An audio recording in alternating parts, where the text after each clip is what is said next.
ngeen baal ñu àq ngeen baal ñu àq parce que nag guddi na jóge ngeen ci diwaan yu sore pour yegg si fii ci Ndakaaru pour ñu ànd jaamu yàlla ci li nga xam ne moom la ñu bokk mooy liggéey sunu réew muy Sénégal.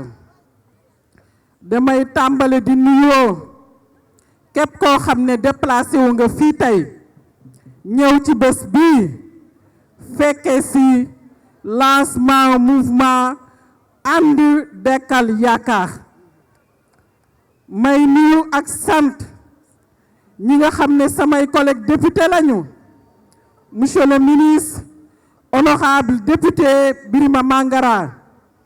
may nuyu ak sant sama mag sama xarit monsieur le maire honorable député Mbaye Dione.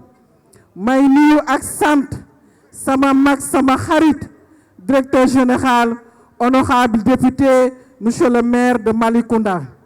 waaye may nuyu ak sant ki nga xamante ne mën naa ne sama sëriñ la muy soxna Naata Samb Mbacké ancienne directrice du FAISE maa ngi koy nuyu.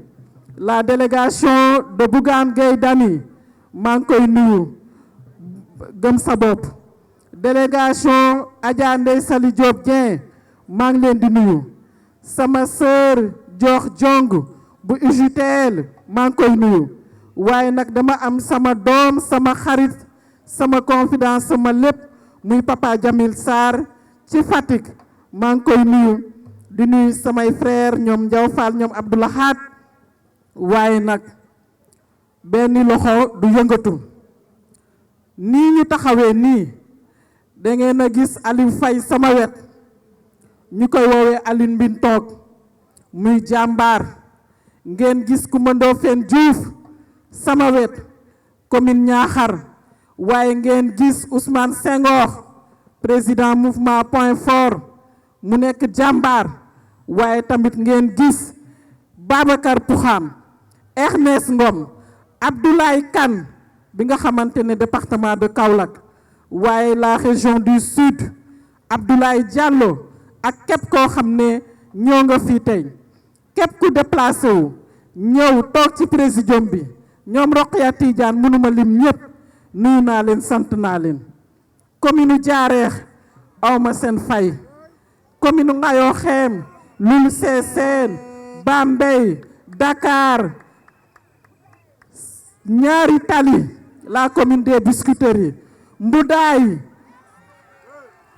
Goudomp Sédhiou Bounkiling ak ñi nga xamante ne ñoo jógee commune Ouakam Simal dans la commune de Fimela. mën naa wax ne Sénégal moo fi daje tey. Kaolack Ziguinchor Saint-Louis ñoom ñëpp gis nañ leen ñu ngi leen di nuyu di leen di sant. lii ñu fi dajale tey dañuy tàmbale ci ñaanal ki nga xam ne mooy monsieur le président de la république Macky Sall président de la république woon ci lii nga xam ne mëbat na ko muy Nations Unies mu ñëw fi démb Sénégal yëpp teertu ko mu nekk teraanga goo xamante ne gëj na dëkk ci biir réew mi ñu koy sant di ko ñaanal yàlla yal na ko sunu borom jàppale.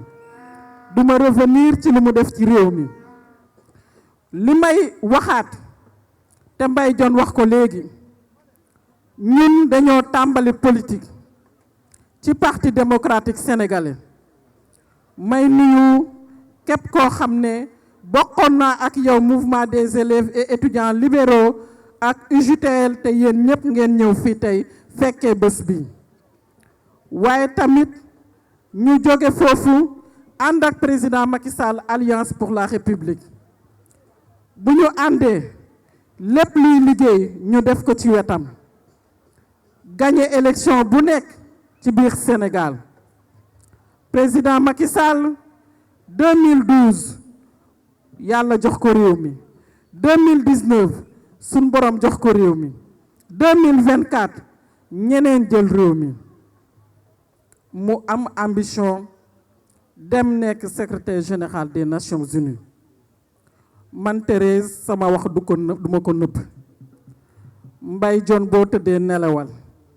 vous m'avez toujours défendu parce que nag politique nit ki bu sancee kër te xëy na bëggul nga génn dina la waxal loo deful dina la dëkkal foo dëkkul waaye man mi Faye Birame Mbenda Wagane lu waay di wax ak li waay di jëf li jëntuwuma ko xam nga li ma gëm ku ma yëg li ma gëm ku ma jox sama cër li ma gëm ku ma teg sama place te loolu yaakaar naa ne képp kuy politique loolu ngay wut ñun nag mouvement ànd dekkal yaakaar bu ñu nee dekkal yaakaar dañoo jekkee dekkal ngor ni ko ki nga xam moom mooy Fatou Kiné Diouf waxee ñu ànd yaakaar am ci réew mi nag lu ne am fi waaye ñu dem a dem ba ku déglu discours étudiants yi Déthié Diouf liir ko nga xam ne yaakaar amatul ci réew mi ñu fas yéene takk suñu tubéy takk suñu sër dugg Sénégal dugg ci diaspora bi seeti ndaw ñi seeti jigéen ñi seeti étudiants yi seeti béykat bi seeti nappkat bi seeti képp koo xam ne yaa ngi yeewoo ci réew mi ñu wax ak yow li nga xam ne moom la ñu namm ci politiku Sénégal mooy d'abord boo leen gëmee ne que saaga dafa war a jeex ci politiku Sénégal ngeen tàccul ma boo leen gëmee ne que Sénégal waratuñoo nekk dëkk boo xam ne dañuy saaga ay kilifa diine ngeen tàccul ma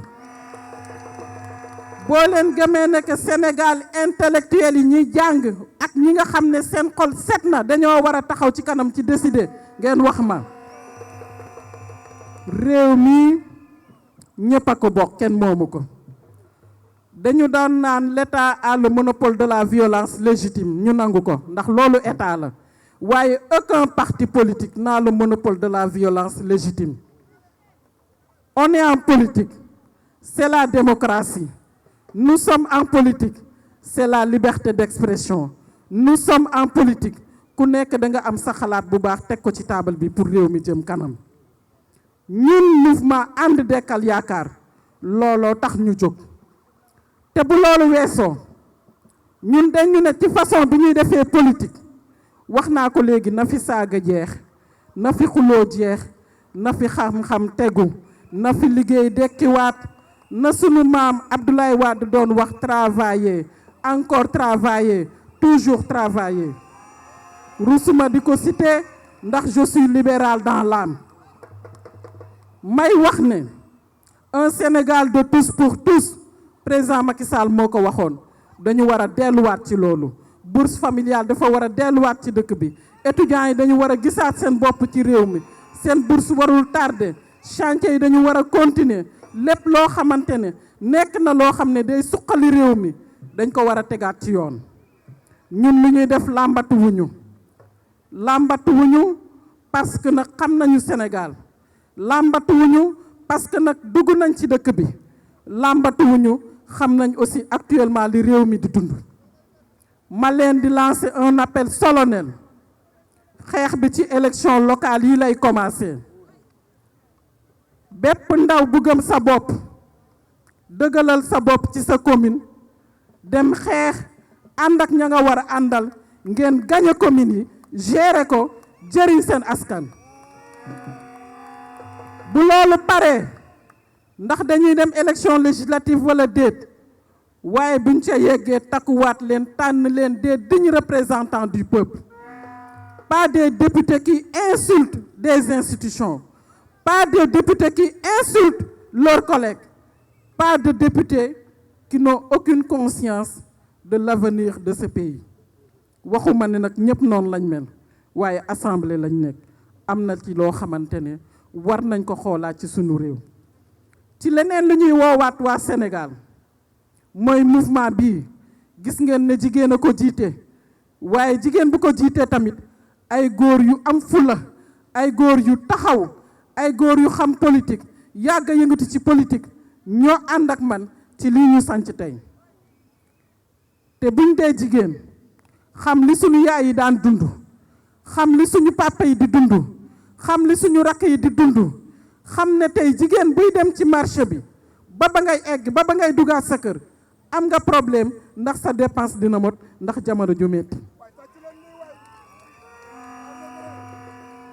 bu école ubbee ñëpp xam nañ ne que ku ci ne lii sa bopp mooy ndax sama doom dinaa am lu ma ko inscrire ndax sama doom dina mën a bindu école ndax sama doom dinaa ko mën a jox lu mu lekk ndax sama doom dinaa mën a fay njàngam loolu ci réew mi la am bu ñu jógee ci loolu ñu dem ci li nga xam moom mooy monde rural bi mënuñoo ñàkk a wax ci monde rural nous sommes des produits du monde rural ci kaw ga lañ juddoo et nous avons la fierté de l'assumer ay doomu kaw lañu gerte nit da nga daan jaay sa gerte jënd saaku ceeb mënatul nekk nawet baa ngi dugg nañu jàppale béykat yi nañu jàppale askan wi waaye nañu jàppale la jeunesse sénégalaise le problème de l'emploi des jeunes mën nañ ko wax le problème du secteur informel au Sénégal je peux dire que nous avons une économie qui marche avec plus de 90% par le secteur informel Mbaye Dione est un acteur de la finance mën na confirmer lii may wax donc secteur formel bi représenté wul lu bëri ci li nga xam moom mooy sunu économie nationale secteur informel mooy ñan mooy ñiy jaay ci mbedd bi mooy ñi nga xam ne ñu ngi Sandaga mooy ñi nga xam lal nañ seen taab ci seen buntu kër di jaay ba ci suñu yaay bi nga xam ne mu ngi lal cereem lekketu cereem di ko jaay wala siwa fondeem di ko jaay donc secteur informel ñun am nañ ci vision gérer nañu FONGIP xam nañ bu baax ne ko boo bëggee développer réew il faut travailler d'abord la formalisation du secteur informel le secteur BTP gis naa yàggul dara ñu ne génne nañ benn communiqué pour libérer li nga xam ne moom mooy suspension yi amoon ci BTP ñu koy saluer bu baax parce que amoon na impact bu bon a bon bu mu amoon ci li nga xam moom mooy secteur boobu secteur BTP suñ ko waxee mooy ouvrier bi daan xëy di wàccee 7000 francs mënatu koo am ki daan jaay ciment mënatul jaay lam daan jaay ki daan jaay peinture mënatul jaay lam daan jaay ba ci kay jaay étanchéité te mënatul jaay lam daan jaay kon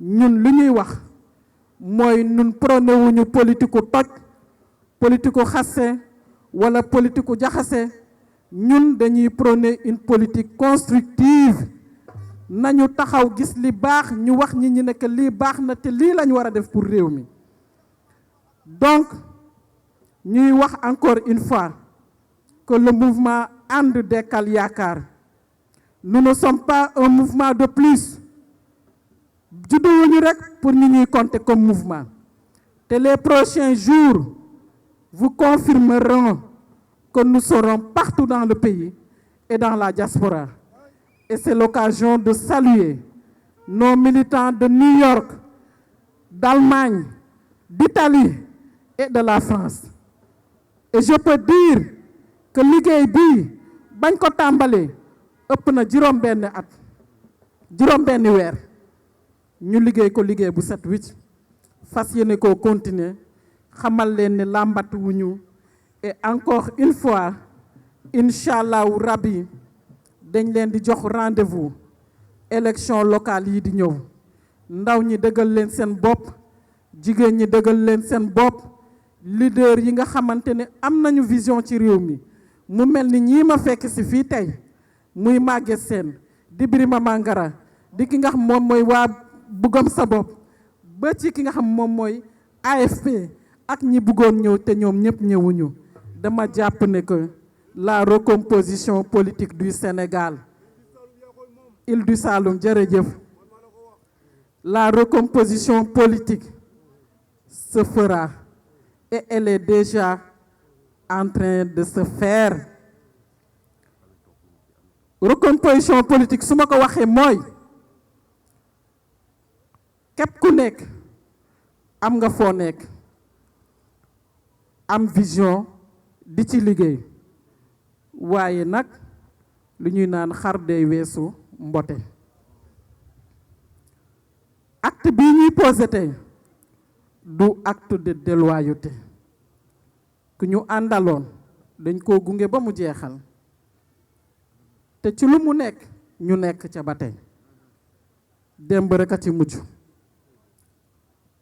kon li des mooy ci biir parti politique yi nañu xam ne ndaw ñi dañoo bëgg espace ndaw ñi dañoo bëgg épanouir ndaw ñi dañoo bëgg a wone seen leadership ñu xam lu ñu mën ak lu ñu mënul mag bu généreux nag pour le développement ànd Dekkal Yaakaar.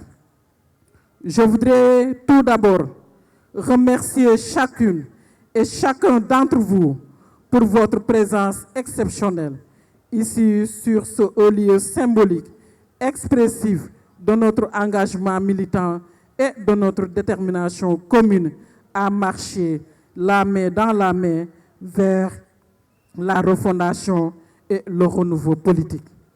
C'est dire que votre mobilisation d'aujourd'hui est plus que jamais qu'un soutien. Elle témoigne d'une conviction profonde.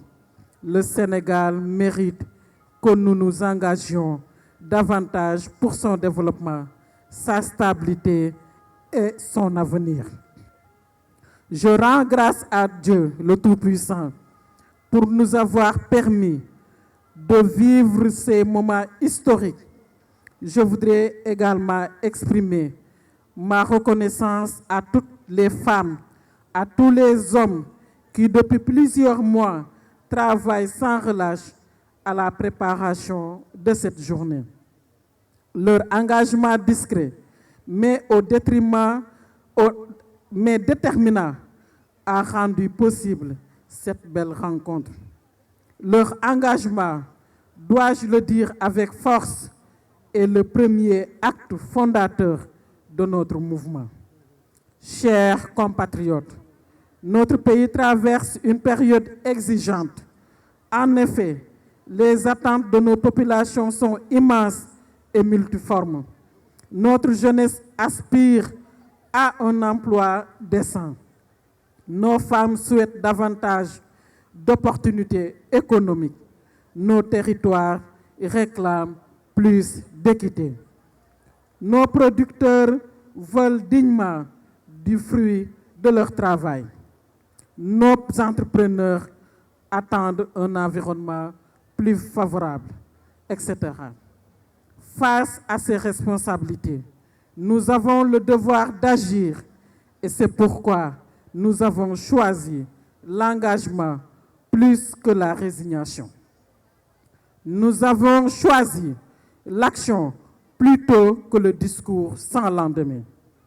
C'est cela justement le sens de And Dekkal Yaakaar. Notre mouvement n'est pas dirigé contre personne. Au contraire, il s'inscrit parfaitement dans la voie tracée par notre leader, je veux nommer le président Macky Sall, pour qui nous allons encore faire une motion de soutien à sa candidature au poste de secrétaire général des Nations Unies. Donc, notre mouvement est construit pour le Sénégal parce qu'il est né d'une conviction très simple. Lorsque les femmes et les hommes de bonne volonté se rassemblent autour de l'intérêt général, rien n'est impossible. Notre ambition est claire car il s'agit pour nous de faire de la politique autrement. Oui, faire de la politique autrement. Une politique qui privilégie l'écoute, la proximité et les résultats. Mais aussi et surtout une politique où la parole donnée engage et où le citoyen est placé au centre de notre décision. Sous ce rapport, notre engagement repose plus sur des valeurs essentielles que sur des slogans, à savoir le patriotisme, la solidarité, la justice sociale et le respect des institutions de la République, le dialogue la paix, la cohésion nationale, pour ne citer que cela. Elles vont constituer le lit de notre méthode de travail et de notre boussole. Chers compatriotes, comme vous le savez tous, le développement ne se décrète pas. Il doit se construire dans nos villages, nos quartiers, nos communes, nos départements et nos régions, avec des populations et pour les populations. Tout pour dire que nous rêvons, je devrais dire, voulons un Sénégal où chaque jeune peut croire à son avenir. Un Sénégal où chaque femme dispose de moyens de son autonomie. Un Sénégal où chaque terroir bénéficie des mêmes chances de développement. Un Sénégal où les ressources publiques sont gérées avec rigueur et transparence. Un Sénégal où l'environnement est protégé parce qu'il constitue notre patrimoine commun. Vous aurez donc compris que notre mouvement sera présent partout où les populations attendent des solutions. Nous irons écouter avant de proposer. Nous irons comprendre avant d'agir. Et nous irons construire avec les citoyens plutôt que de décider à leur place. Mes chers amis, aujourd'hui n'est pas seulement le lancement d'un mouvement, il est le début d'une aventure collective. Une aventure fondée sur l'engagement citoyen et sur le travail et sur l'espérance. À partir de ce jour, nous allons installer officiellement notre organisation dans les 46 départements du Sénégal et de la diaspora. Nous allons également faire le choix d'une présence permanente auprès des populations. Pour réussir ce pari, nous mettrons en place des cadres de réflexion, de formation, d'écoute et d'action afin que chaque Sénégalaise et chaque Sénégalais puisse apporter sa contribution à la construction nationale. Je voudrais m'adresser particulièrement à la jeunesse. Chers jeunes, vous représentez plus que l'avenir. Vous êtes le présent. Votre place n'est pas donc dans le désespoir, mais elle doit être plutôt au cœur de la transformation de notre pays. Quant aux femmes du Sénégal, je vous dis ceci, vous êtes les piliers de nos familles, de notre économie et de notre cohésion sociale.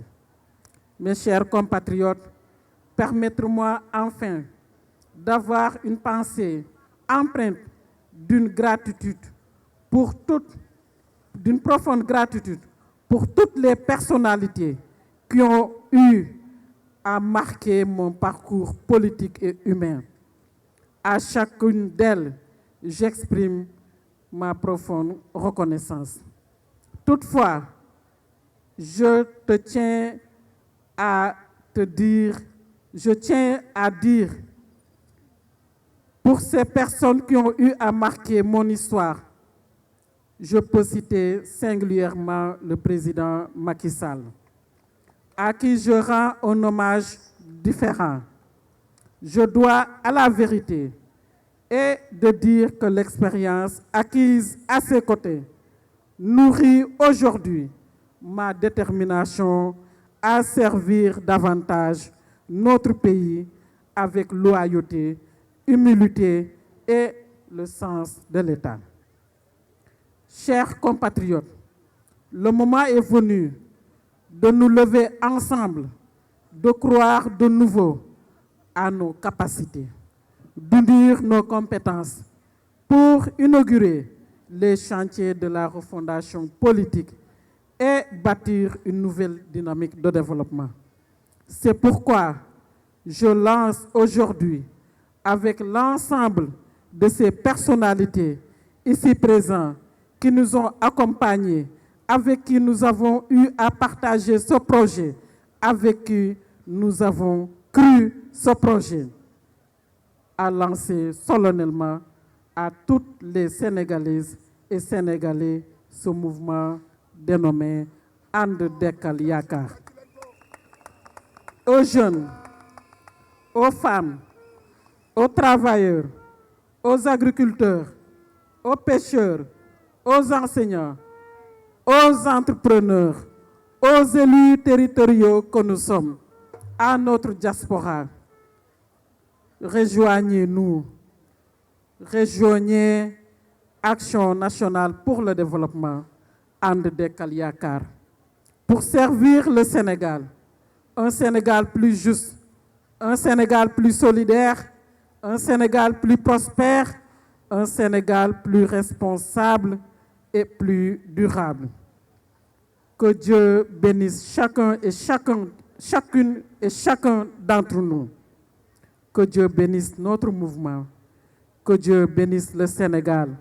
Je vous remercie de votre aimable attention. Je voudrais remercier très particulièrement mon frère Bamol Baldé, coordinateur du mouvement APS, responsable politique dans le département de Kolda.